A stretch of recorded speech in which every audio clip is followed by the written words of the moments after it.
And so I think everyone except Jean and myself, when the event starts, and maybe Miguel can go mute, and we'll have a presentation from Jean that should start roughly 20-30 minutes, something like that, and then we can have questions. So you'll have the opportunity to ask what you want to ask Jean. Kindly.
Okay, so if you don't mind, we can start.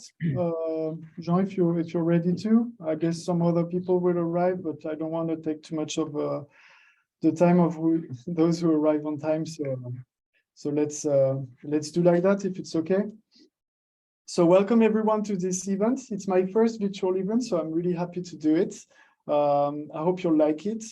For those from GBO French Riviera, I usually do afterworks that are very casual and friendly, typically in the GBO spirit that Miguel tries to give us. So usually it's very casual, but today, with this first virtual event, I hope to make events that are very thorough and interesting. A bit more global, I guess. So Jean will provide us with a very interesting analysis that is based on facts and scientific works. That's very interesting to me. So he's first of all a researcher. I'll let him present himself, but the good thing with Jean is he has the two things I think that makes a great event like that, because he's got a theoretical analysis that makes the topic we're going to talk about global, but he's also have a very interesting application to our businesses, because we are all entrepreneurs and we are looking for tips and useful things to do. He's got both sides, because he's a researcher and a psychologist, but he's also a software editor. He's created in 2013 a software called Seven that is helping companies to make psychometric tests to identify good candidates, and he will explain that, of course, better than me, but roughly that's what he's currently doing on top of his research. So he's got the two sides.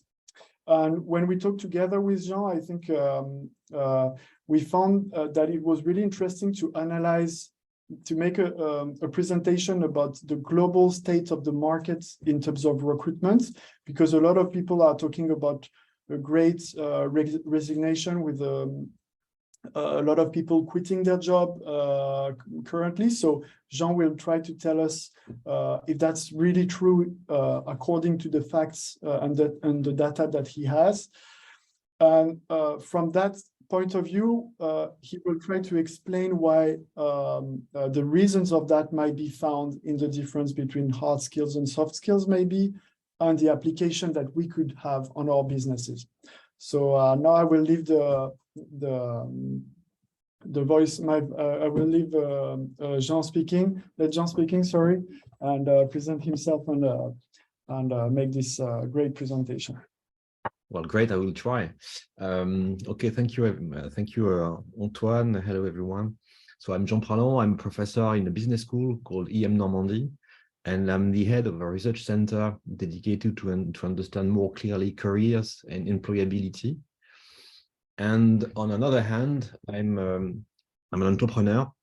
I created a company called Seven in 2015, and Seven creates software to help people test candidates and to make sure that those candidates fit with the requirement of the job, specifically on the soft skill aspect. My first job as a researcher is to understand more clearly what careers are and what makes the difference between people who reach success in their careers. Success would be money, stable employment, and knowledge development. And the difference between people who can reach those objectives, career success, and those who can't. And the career division in any business school and in any community of management is one of the biggest, maybe because since the 90s, the idea of career has become really blurry. We don't really know what a career is. In the past, a career was just joining a company in your 20s and staying in that company for decades and moving to retirement, staying in the same company. Since the 19s, everybody knows that a career navigates from companies to others, navigates from being an employee to being a manager, and maybe sometimes to being an entrepreneur. So the idea of career is now really confused and seems to be really difficult to define. So the people who can reach career success are really interesting because then they learn us what is really a career and what are the key dimensions of career success.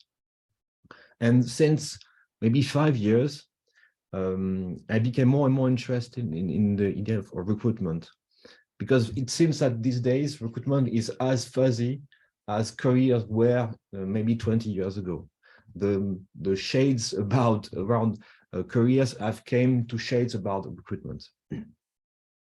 And maybe it's because something moves from complexity to ambiguity. Complexity is when the problem is easy to define, but complex to solve, but easy to define. Ambiguity is when the situation is so difficult that you just can't find what the problem is. And it seems that today in the recruitment field, things have become really ambiguous because recruiters just feel that something is going wrong, but they don't really know why. And seems to be really ambiguous. There seems to be a lot of ambiguity about what candidates do, what they are looking for, what are their behaviors as candidates. It seems that companies don't really know what they are looking for, and they just can't define it. And it seems that the matching between candidates and companies is much more difficult to find. So let me first give you some insights about that ambiguity. And there are really some facts that explains what is changing in the job market in France and in Europe. And maybe let me give you some other insights about what is not really changing. The first point is that in France, we should have 10% of people more to work in companies. The job market in France is too small. We miss about 10% of people to have enough people to recruit. So it's really important to understand that what we call the big quit is first a problem due to demographic reasons. We miss 10%. We should have 10% more in the job market to have a more flexible and efficient job market. The second point is probably that due to the condition of the economy, companies are really recruiting more and more, and that level of intensity of the recruitment provides difficulties in the job market. In the COVID period, of course, companies stopped to recruit, and they started again at the end of the lockdown. So that acceleration of the recruitment provided difficulties on the job market. All the posts that were open, that were not open during the lockdown, were open at the end of the lockdown. So it created some kind of a bubble in the job market and opened the doors to lots of companies, and provided, of course, a lot of resignations. But when people resign, they move to another company. They don't resign to wait and to expect another great job. They move, they quit because they move. It's really important. So what we call the big resignation is at first the acceleration of speed in the job market. People quit to move to another company. So it's important to understand that what we call the Great Resignation is first an issue, a problem in the job market due to the fact that we missed at least 10% of people, and second, to the fact that we moved to a more active job market because of the lockdown. So here are some information about the job market. Now some information about the practices of recruiters. And obviously, a lot of things changed in the past 10 years in the practices of recruiters. In the past, recruiting was writing an ad, posting it on several job boards, and wait for people to apply. Since 2010, at least, the practices of recruitment massively changed. And at the moment, recruiters are headhunters. That means that they are not posting ads and waiting for answers or for applicants. They look for applicants actively in some job boards and some social networks like LinkedIn, of course. And it's a big change, because when you post an ad and when an applicant answers, this applicant is really an applicant, is looking for a job. So he actively answers to the ad and is actively expressing a demand. When you are hunting on LinkedIn, for instance, people are not candidates. They're just waiting. And it makes a big difference, because recruiters spend hours every day to connect to people, to ask them to come. And of course, they are disturbing people. They are disturbing people who just don't want to change. So in many cases, recruiters feel that the job market is difficult because they propose jobs to people who just don't want to change. So they spend hours every day to ask people to connect to people who just don't want. So it's failure for them most of the time, and they feel that they are spending times with people who are not interested, and it makes them feel that something is going wrong. Or in fact, something is not that much going wrong. What is changing is the way they connect to people. They don't connect to candidates, they connect to people who are just waiting and who are just not wanting to change them. So the fact that recruiters are massively, dramatically becoming headhunters, changing the way they perceive the job market. They perceive the job market as something where people are just not willing to change. Of course, they're not willing to change. They're just waiting for nothing. So that, of course, they answer no to all the solicitation that they receive. Another key point in the practices is that in the past 10 years, the people who are recruiters changed. I mean that in the past, before maybe 2010, a recruiter was a senior. He was at least 50. He had been working a lot. He knows a lot of things about the company, about jobs, about the people, about the manager. They were really seniors. And since maybe the past 10 years, they are now juniors. Recruiting is not a job anymore for seniors, it's a job for juniors. It's more, in most cases, the first job that you get when you want to work in HR. So it makes a big difference, because those juniors are no longer able to manage the managers, to manage the demand, and to have the leadership to say no to managers. The thing they do is that they work as consultants. They take the need of the manager as a requirement. They never negotiate it. And then, of course, they try to find candidates that fit with requirements defined by the manager, even if those requirements are just impossible to achieve. In French, we say le mouton à cinq pattes, the sheep with 5 feet in English. When recruiters talk about the sheep with 5 feet, le mouton à cinq pattes, they mean that they are looking for something they just can't find. But those junior recruiters just can't negotiate what should be the real requirements for the job. So that means that we have issues regarding the job market, issues regarding the amount of people who are really looking for a job in the job market. But it's also about the practices of people who are actually operating on the job market. These people have changed, and the fact that they are younger, they have less skills, they have less experience, they are less able to negotiate what they are supposed to do, makes them feel that the job is getting more and more difficult. So things about the job market, things about people who work on it, and things about and issues about the applicants. Another important thing in France is that something is changing regarding the middle class.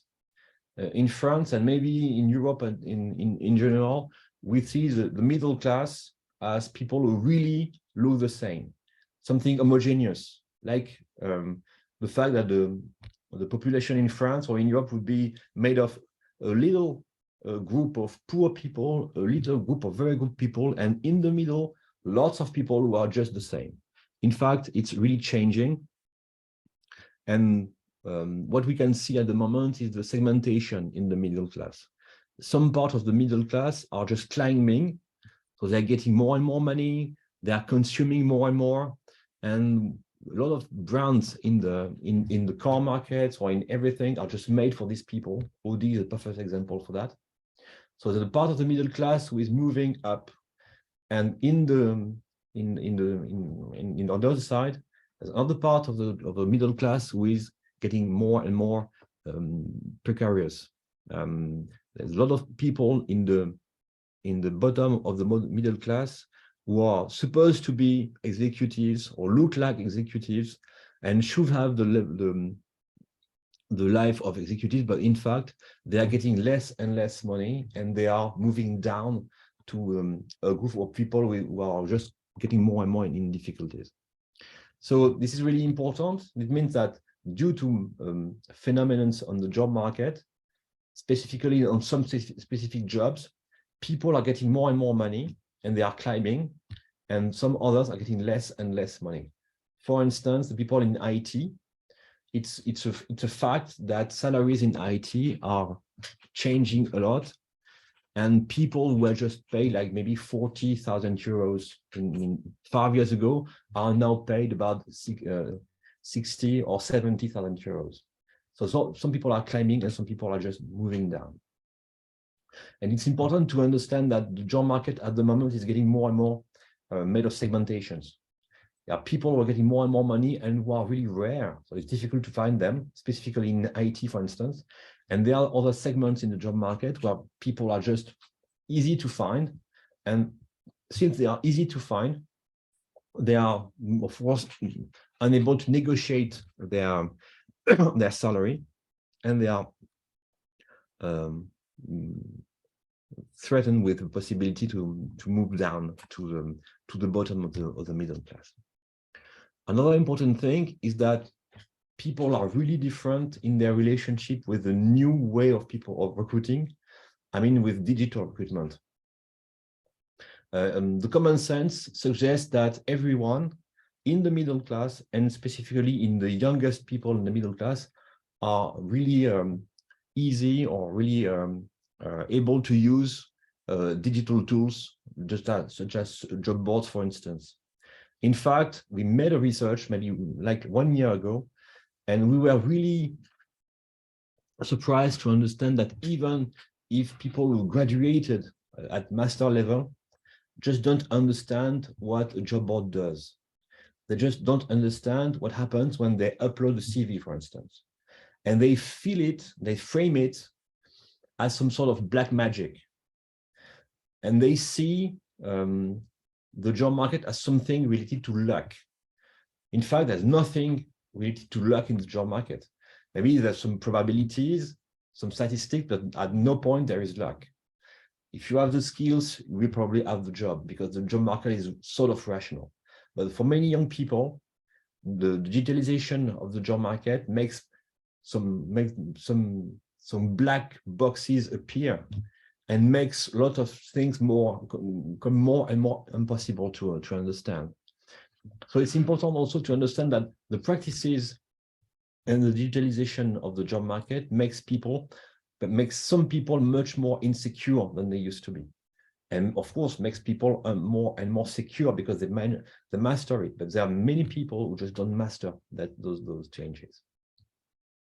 So for all those reasons, it seemed that it's really important to work on the attractivity of companies, because it's much more difficult to find good candidates due to this phenomenon on the job market. So it's important to work on attractivity. 1 hour ago, I was just talking with colleagues in Louvain in Belgium, because we are working on a research project about attractivity. And we found really important to work on strategies and to define what should be the strategies of attractivity for companies as a response to the strategies of people when they address the job market. And it's important to understand that people have different strategies to address the job market. The first is just about having a job. Some people, those who are at the bottom of the middle class, those who don't work in IT, for instance, are not really attractive for companies because there are a lot of candidates who look like them. So there are many candidates, so their attractivity is really low. So the point for them is just to find a job.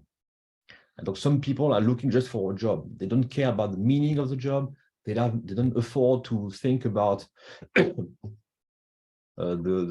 mission they will be given. They're just looking for a job to eat every month. Some other people have a strategy about employability.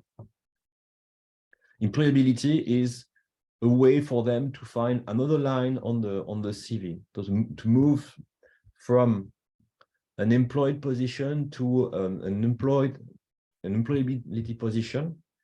I mean, they are trying to find a way to reach goal there to get new skills.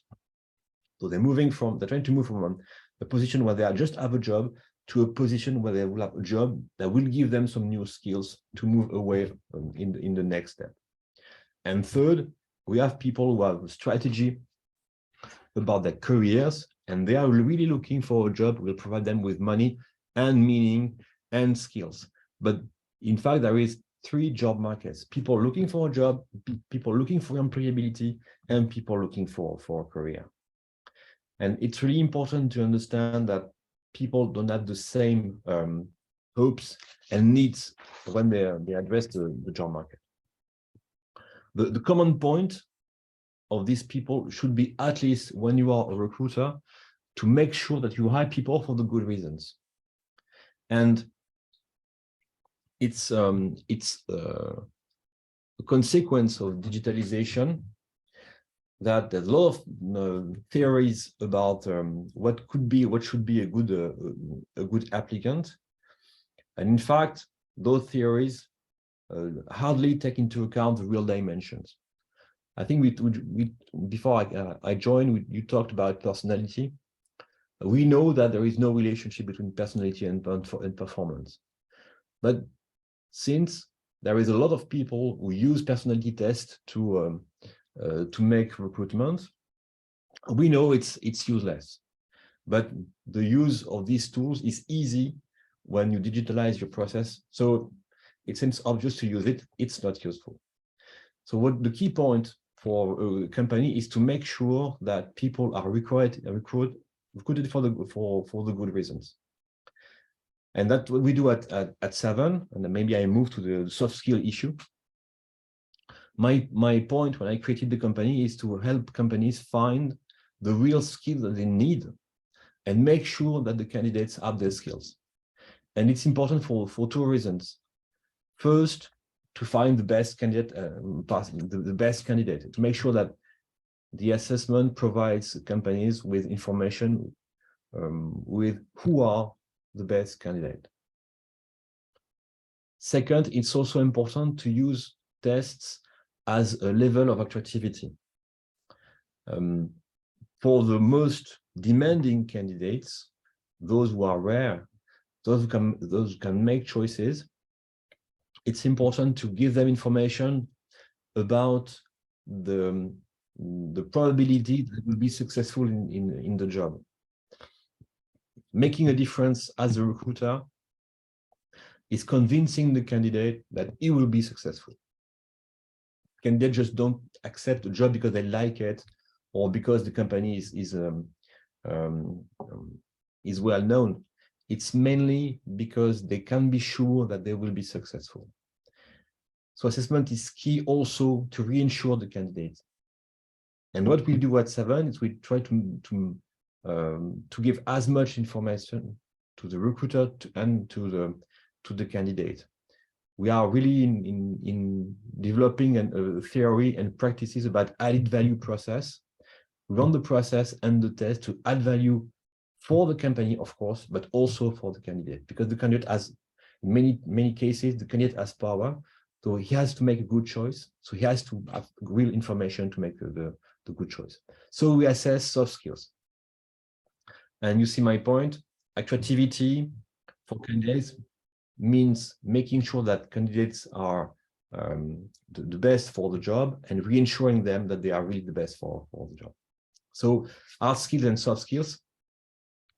The good point about soft skills is that we talk about skills. Everybody talks about skills in the recruitment field, but nobody really knows what it is. I mean, everybody here would have a different definition of skills and more specifically of soft skills. So just to get started, a skill is a stable characteristic of an individual which makes an impact on his performance. That's really important. A skill makes an impact on performance. If a candidate has the skill, he will be performant. If it doesn't have the skill, he won't be able to be a performant. That really makes a difference between what is a skill and what is not a skill. What are not skills? It's really important to have that in mind. What the characteristics that are not skills are diversity. So it's really two categories: skills and diversity. Skills make a difference and make an impact on performance. Diversity are all the characteristics that have no impact on performance. That includes personality, but many other things, of course. So skills, stable characteristics that have an impact on performance. Then hard skills and soft skills. There are many theories try to make a difference between the hard skills and soft skills. Of course, the difference is somehow artificial because in our behaviors every day, we use both. At the moment, I'm talking to you, maybe I'm using some communication skills. That would be soft skills. But I'm using my computer. I mean, there are a lot of hard skills at the same time. So to be more specific and try to make a difference between those two groups of skills. Soft skills bring performance to various situations. They are transverse. Soft skills like communication, for instance, can be used in several situations.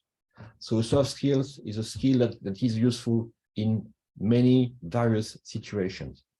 Hard skills are dedicated to performance in some very specific situations, like the computer, like any tool or any machine. It's useful in a small group of situations. That differentiation helps make a difference.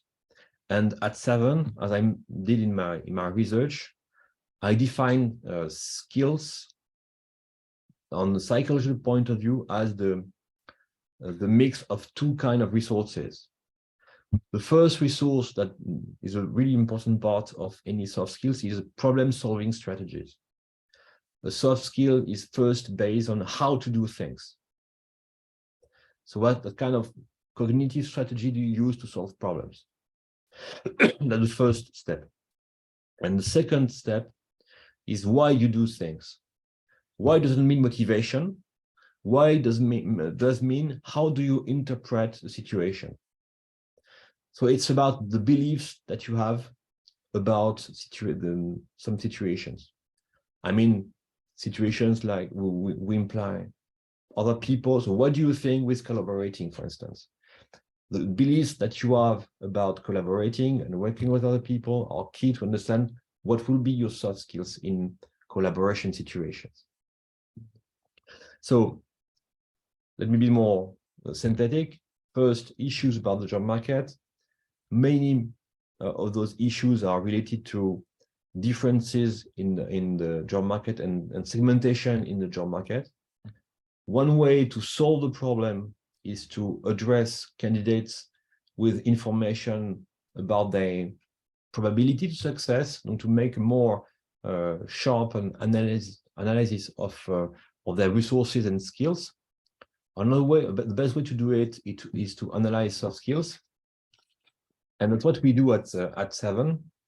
First, we provide our clients with an overview of the skills, of the soft skills that are required to be performant in some specific jobs. So the first step that our users follow when they use the software, they choose a job, and they just can see what are the required soft skills for this job. And second, we have a test, of course, that is able to assess those soft skills. And then our clients can compare the candidates. Are you okay? Are you still alive? Yes, thank you very much, Jean. I have already, myself, I have some questions already to ask, if we can move to the question part. I'll start, and then of course everyone can move on. I'll change the view. You said that it was as much important to assess the candidates as the company, if I followed you there, because of course to identify the soft skills that we look for in a candidate, we need to know which they are. Like, we need to find out for ourselves. And if you ask me on a specific job for my company, I'm not even sure I can really tell you which are the most important soft skills. So my question is very natural. Like, for an entrepreneur like me, how would you, without your software, of course, how would you advise us? Could you give us some tips to identify well what are the soft skills required for a specific role in our businesses? I mean, that just can't be done without data. We survey 200,000 people every year. So it's a lot of people.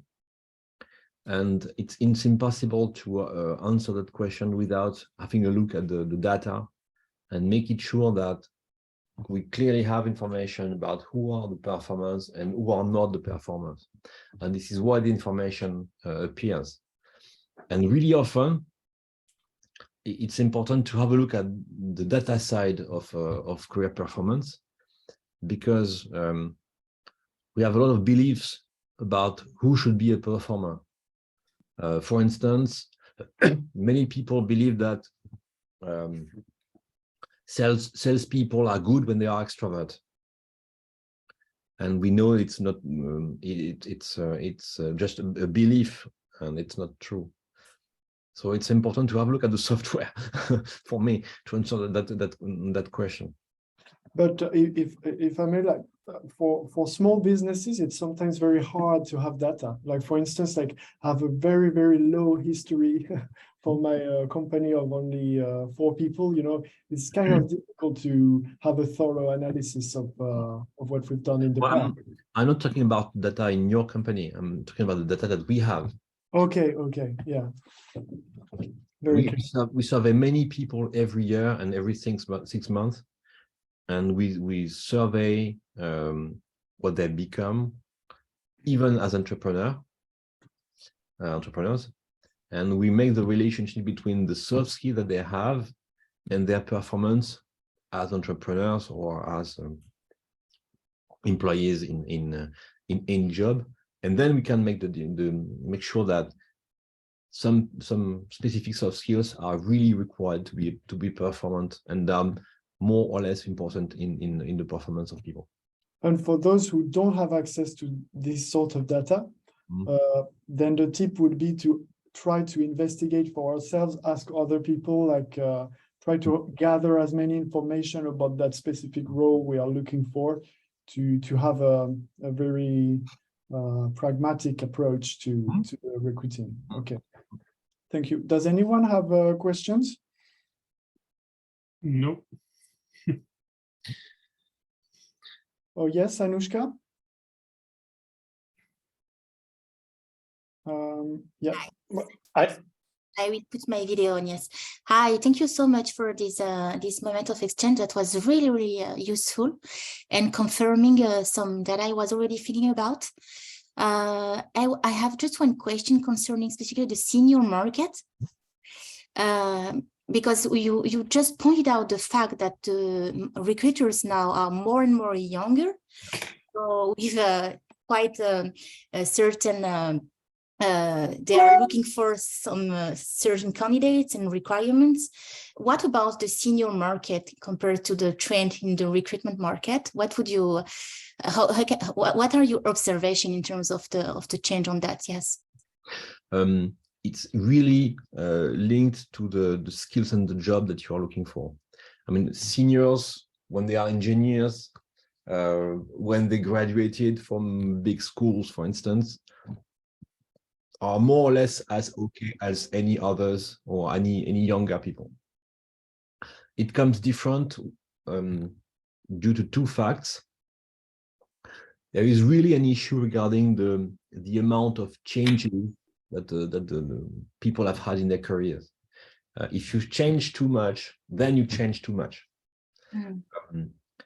And we found out maybe a couple of years ago that there is a turning point at 36 years. When you have when you are still moving from company after 36, your CV becomes really difficult to interpret for people, and recruiters project sort of a psychological issue like a lack of stability or something like that. When you move too much up after 36 years, after the age of 36, people see you, recruiters see you as someone who moves too much and who can't find stability. So when people settle in one specific company after 36, it's more or less okay for the rest of their career. They stay longer, their revenue grows more slowly but surely, and they are quite sure to have a job at the end of their career.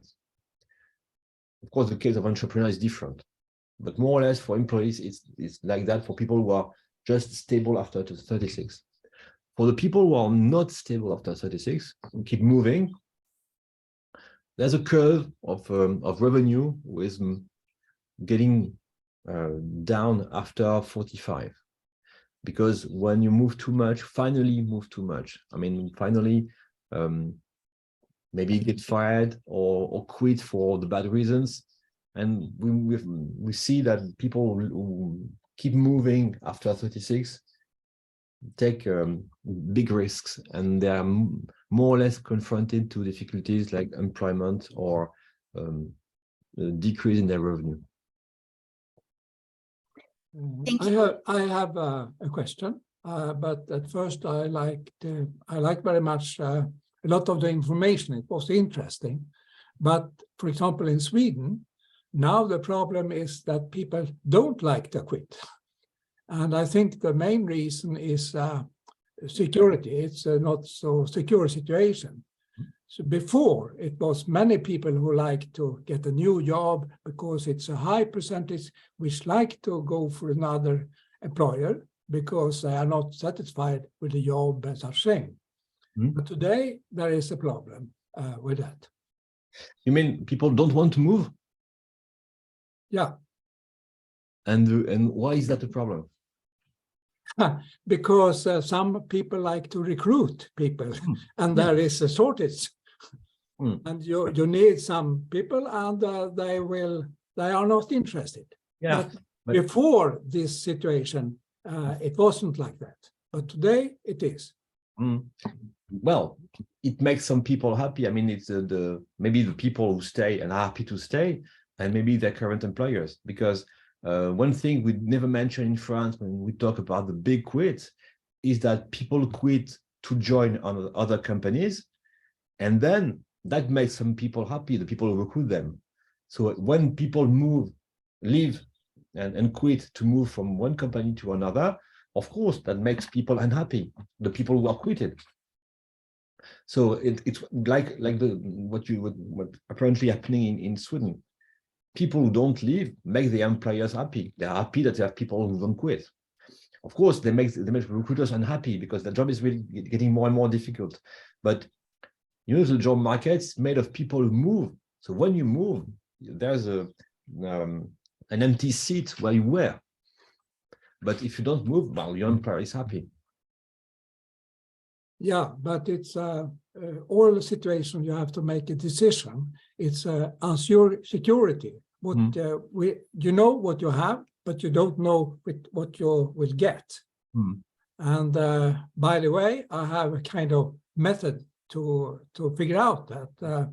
So I have a kind of calculation to calculate the passion index between your personality and your job to make a better platform for your decision.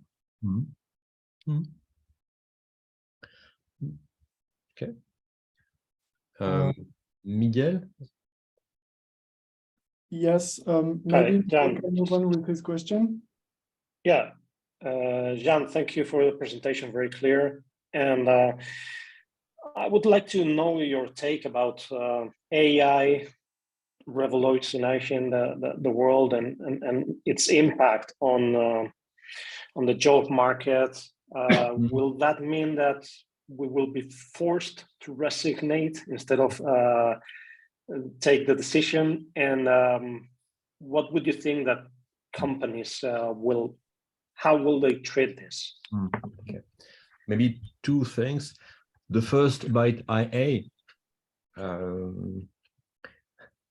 I have tough time at the moment to identify what is not IA in any app. I mean, IA is everywhere, so it seems that any software is IA. Okay, fine with that. The second point for me is that the reliability, the complexity of many recruitment software is quite reliable. It's quite fine. It's quite reliable, but it's quite impossible to understand for people, and that's really the point. In French, we have a saying, is like we say le chirurgien a réussi son opération, mais le patient est mort. So the surgeon performed well surgery, but the patient is dead. So you have really good software, but if people don't use it the way it was designed to be used, I mean, it's pointless. And many recruiters forget that candidates know nothing about HR.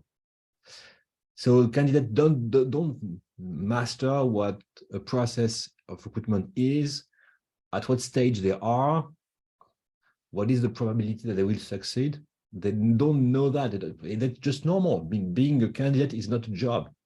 Candidates are looking for jobs. Being a candidate is not a job.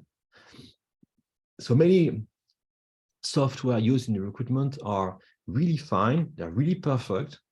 As an expert, I would love to use it, but it's just impossible for candidates to use it.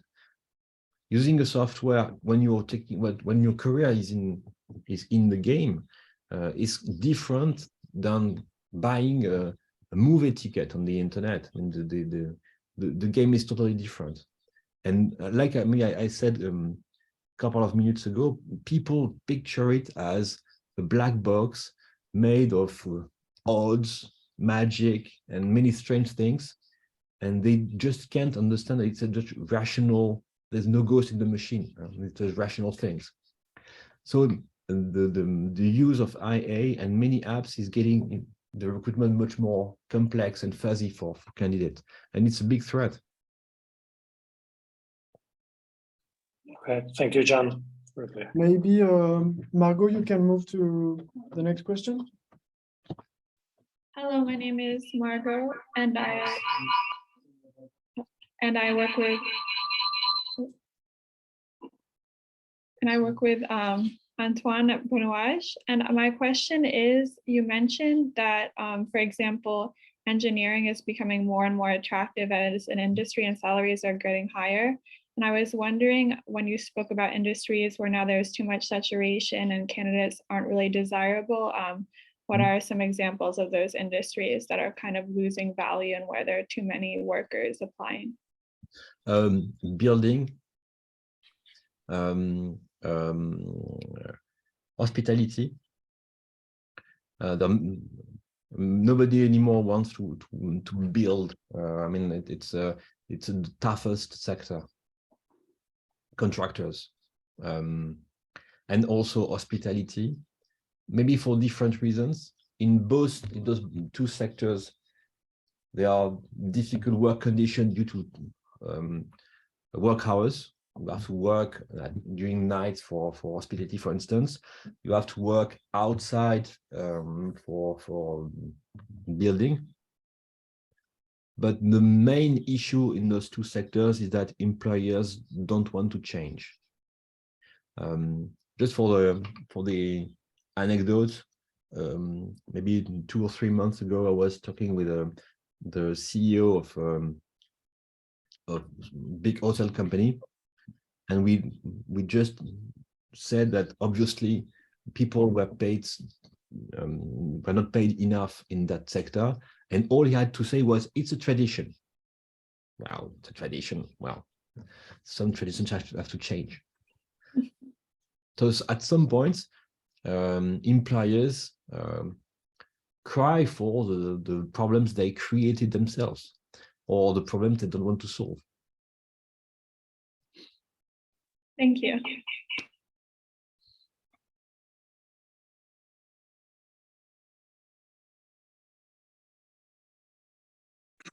Hi, can you hear me?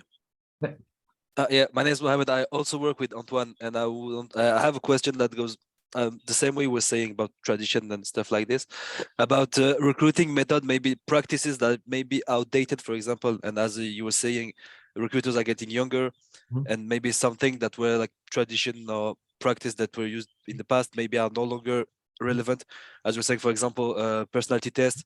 I also think motivation letter is something personally I see as a red flag when I see a job offer with motivation letter. So are there like some best practices and maybe outdated practices that exist in recruiting sector? Yeah, 2 things. First,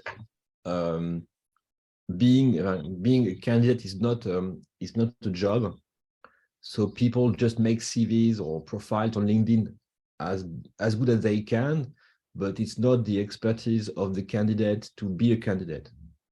It's the expertise of the recruiter to understand, to find out what skills are available in one candidate, even if the candidate does not know it himself.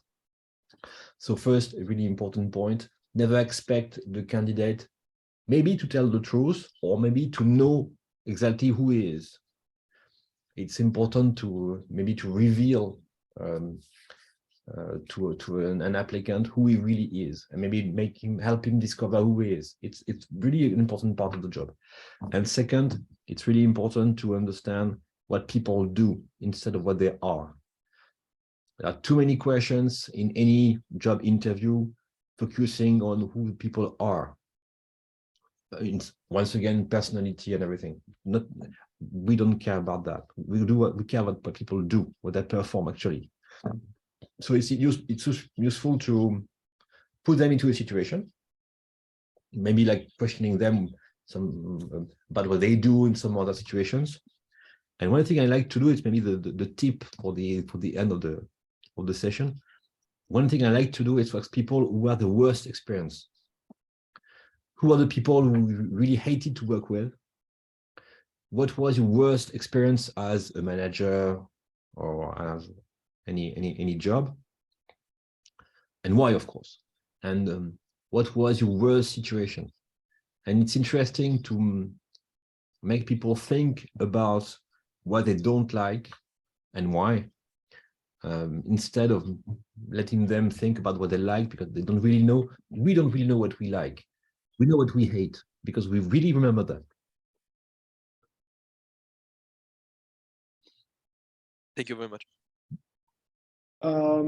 Maybe to conclude, I just had a last question, Jean. It's about keeping people in your company, because of course it's important to recruit the right people, but as an entrepreneur, I feel like it's very difficult to keep people over the long run. That it's one of my hardest missions, and it's a very important stake for my company, because when you have only 4 or 5 employees, you need to keep them as long as you can when they're good. So what would be your tips for that? Maybe when you have a really small company where people just can't grow as much as they need, sometimes it's normal that people leave. But in most cases, it's important to nurture what kind of sense people create at work, and to make sure that they have conditions to do what they like to do and the way they like to do. Sometimes, somehow it's the same as the theorist motivation. For years, researchers were looking for theories for motivation and asking what motivates people. And at some point, the topic changed, and we discovered that people are motivated by themselves. People know what they want to do. They know what they like every day. So they are just able to find motivation by themselves. What is interesting is to understand what breaks motivation. So maybe it's quite the same for a job for the long term. People should know that they have issues and they have resources to do their work as good as they can. But make sure that they have no reason for them to want to quit, as there is no reason for them to have low motivation. Okay, very interesting. Well, I guess this answer about motivation will conclude the talk today. Thank you very much to everyone who attended. I'm really glad that people stayed so long. Thank you so much, Jean, for your presentation. It was very interesting. I really liked it, and it was very deep, I found, and very complete. So thanks, everyone. Have a really nice day. And maybe Rolf and Jean, you can exchange together, because I guess you have a lot in common in your approaches. So you can exchange later if you wish. But thank you, everyone, and have a very nice day. Merci à tous. Bye. Bye. Merci. Au revoir.